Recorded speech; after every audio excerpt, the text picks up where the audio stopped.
258 Chinese ships found roaming inside the Philippine territorial waters. ECQ extended in NCR Plus for at least one more week. China and Iran's foreign ministers signed a 25-year comprehensive strategic partnership. 3 high school students committed suicide due to stress and pressure. Record-breaking COVID-19 cases in the Philippines. Government offers vaccination for senior citizens. Tom Rodriguez and Carl Abayana's engagement surprise to their fans. Jackson Wang's new song LMLY became a hit, especially to the Agassiz. Good day. All in all, on this day, there were 258 Chinese ships roaming the Philippine territorial waters. There have been no physical confrontations between Chinese and Philippine vessels at the Julian Felipe Reef, a boomerang-shaped coral reef which is approximately 325.5 km west of Palawan province and is within the country's 372 km exclusive economic zone or EEZ. However, he noted the ships from the East Asian giant China earlier sent out warnings for the local vessels not to come near them. Later on, President Rodrigo Duterte has requested the removal of the remaining Chinese vessels. In that meeting, the Defense Secretary Lorenzana said Duterte relayed to the Chinese envoy that the ship's presence in the West Philippine Sea has been alarming the Filipino people.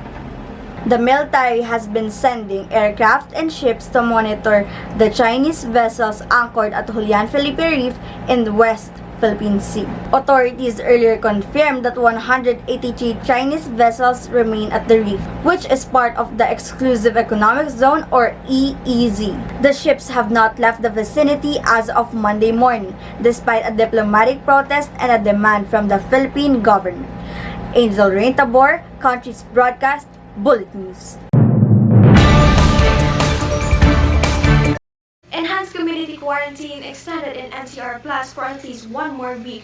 And this is Jaila and Ceriola reporting. Presidential spokesperson Harry Roque announced the extension of the ECQ in NCR Plus, which covers Metro Manila and the provinces of Bulacan, Rizal, Laguna, and Cavite for at least one more week after the back-to-back record high increase of daily COVID-19 cases.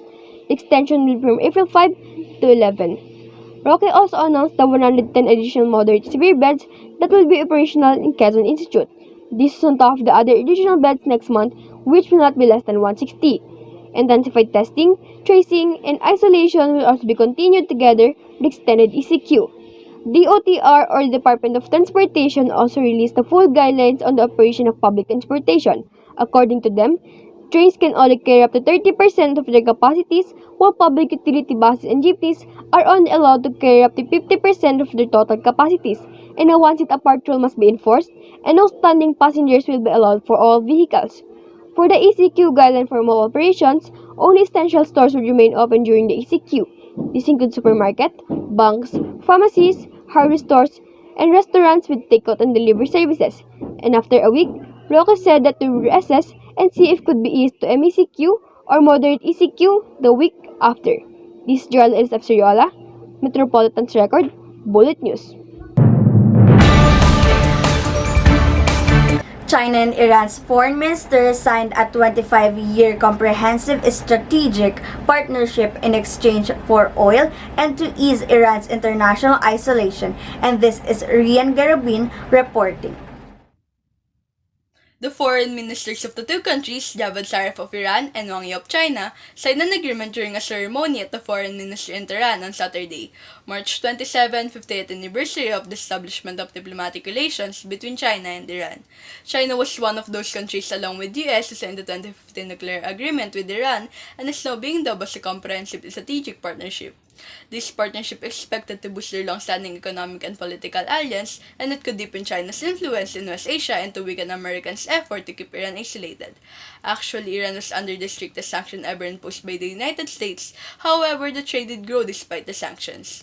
China, as a permanent UN Council member, is a signatory to the Iran nuclear deal and stands to benefit economically as well as from the renewal of this nuclear control measure and from greater regional stability. First and foremost, removing international sanctions has advantages in both countries. Monday, March 29, Iran's Foreign Affairs Ministry published that the deal is a roadmap with no specific financial targets, but the cooperation will cover a wide range of China's investments in Iran's most important sectors, including energy and infrastructure. There's also some economic activity from oil and mining to promoting industrial activity in Iran, as well as transportation and agricultural collaborations. China also has similar cooperation deals with other countries from West Asia like Iraq, Saudi Arabia, and the United Arab Emirates. Rhian, Curvy, Gerobin, News Overseas, Bullet News. There was a low-pressure area formed in the southeast of Mindanao. Right now, it is still outside of the Philippine area of responsibilities, with a distance of 395 kilometers southeast of General Santos City. According to Pag-asa, as of now, the chance of being a hurricane is low, but it will rain in Mindanao this Holy Week.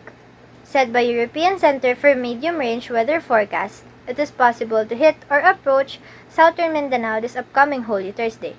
Right now, the trough or extension of the low-pressure area is extending to some parts of Mindanao. In the forecast of the weather company, there is a high chance of moderate to heavy rain tomorrow in Davao Region, Soc-Sargen, and Caraga Region. So be ready for possible floods and landslides, and don't forget to bring your umbrellas. While in Visayas, there is a high chance of thunderstorms tomorrow in Bohol, Cebu, and Tacloban. And here in Luzon, including Metro Manila, the chance of rain will still decrease. It is just that it's very hot and humid tomorrow. It is even possible to reach 40 degrees Celsius of heat index in Metro Manila, Dagupan, and Tugigaraw, while hottest tomorrow in Cabanatuan with 41 degrees Celsius. So don't forget to drink water and stay hydrated. Get updated about the weather from the fastest news here in the Philippines. Toni, Samantha, Juco, Climate Shot, Bullet News. 3 high school students died in Leyte from an apparent suicide.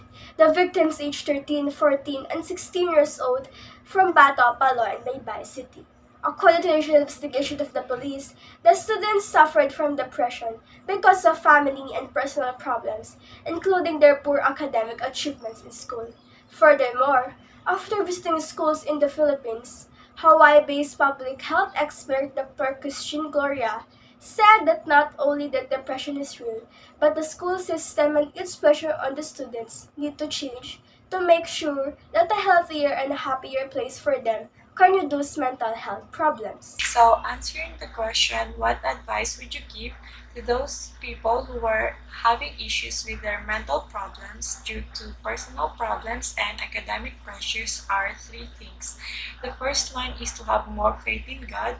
The second one is to learn how to value yourself. Third is to surround yourself with good people. That includes your family and friends. You are not alone with it, and there's a lot of people who values and is concerned for you, and they cannot afford to lose you. As of today, the new COVID-19 cases rise up to 731,456 total cases, due to 10,016 new cases, the highest recorded case since the pandemic started, and 115,495 active cases. The 80% positivity rate was recorded, or the percentage of the person who is tested positive on the result on the COVID-19. Of the total recovered cases, there are 603,213 with 78 added cases, and 13,186 deaths with 16 cases in addition today. According to their age, there are still 3 laboratories who did submit their data. A total of 200 AstraZeneca vaccines were given to the senior citizens of Navotas at the San Jose Academy Covered Court. The said vaccines are supposedly reserved for the medical frontliners who were isolated because of the said virus. However, they are going to be vaccinated once the supplies were delivered. While in Manila, most of the healthcare workers are already vaccinated. Therefore, the vaccination for the senior citizens, who is the second to the least priorities, was already started yesterday. 12 vaccination sites in 6 districts injected their AstraZeneca vaccines at the same time. Although many of the residents are already vaccinated, the doctors are still reminding them to follow the safety protocols such as wearing face masks and face shield and physical distancing, because the vaccine is not a cure, but it is made to help our immune system and to avoid the severe effect of the COVID-19. Pia Gabrielle, Garcia, Health Citizens, Bullet News. Newly engaged couple Tom Rodriguez and Carla Abellana shared a special moment to the netizens. The couple were in a relationship for almost 7 years and now they're going to level up as Mr. and Mrs. Rodriguez. The proposal took place last October 18 of 2020 in Abellana's residences, and according to them, they decided to keep it private before because they felt sensitive of the situation all of us were facing. Tom also mentioned that he sought the help of Carlo's mother and sister in setting up the proposal and informed the actress that it will be just a usual family dinner. In Carla's vlog, she also mentioned there that there were many times they were engaged and married on screen, but it hits differently in real life, especially on the spot. Hong Kong-born singer rapper Jackson Wang released his latest single entitled LMLY or Leave Me Loving You last March 26, 2021 under Team Wang Records. The music video shows a one-sided love between a restaurant staff and a customer. Jackson portrays the character of a dishwasher at a restaurant who secretly admires a gorgeous customer. In an interview with ABS-CBN News, he mentioned that he will release about 10 songs and the genre will cover pop and R&B. He even gave an advice to the listeners who can relate to his single.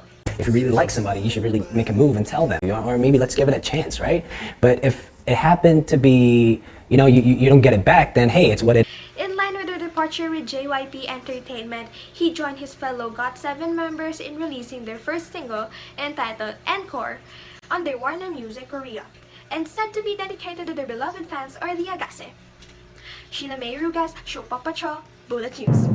Bringing you the latest news around the globe. You have just heard the latest news in the country and around the world. News with no bias, news with no exception, delivering nothing but the truth. We deliver the news of truth and accuracy from the News Republic team. We are hoping everyone is in a good condition and also hoping you have a great day. Stay safe, everyone, and this is Bullet News.